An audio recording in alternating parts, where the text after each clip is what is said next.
नमस्कार. हे जे आपलं प्रॉडक्ट आहे ते 100% आयुर्वेदाचं आहे. ह्याच्यामध्ये कसलंही स्टेरॉइड नाही. ज्यांना कुणाला ऑपरेशन सांगितलं असेल, सायटिका असेल, संधिवात असेल किंवा गुडघेबदली, त्यांनी फक्त 10 दिवसाची ट्रीटमेंट करून पाहावी. 100% त्याला रिझल्ट्स मिळेल. मग औषधाबरोबर कमी जास्त राहावं लागेल. कारण ऑपरेशनपेक्षा औषध चांगलं का ऑपरेशन चांगलं? कारण ओरिजिनल गुडघे आपण टाकून डुप्लिकेट बसून ते किती दिवस आपल्याला साथ देणार आहे?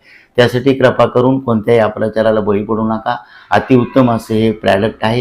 ह्याची स्टेरॉइडच्या घरच्या घरी आपल्याला टेस्ट करता येईल अशी एक सुंदर सिस्टीम आहे. ते आपल्याला त्यावेळेस सांगण्यात येईल. ते आपण चेक करावी. गैरप्रकार किंवा प्रचार करू नये. अतिउत्तम असं प्रॉडक्ट आहे. आपल्या ग्रुपमध्ये नातेवाईकांना शेअर करावं. ज्यांनी वापरले त्यांनी इतरांना सांगून समाजामध्ये एक चांगलं कार्य करण्याची आपल्याला एक संधी मिळाली. त्याचा आपण सर्वजण मिळून उपयोग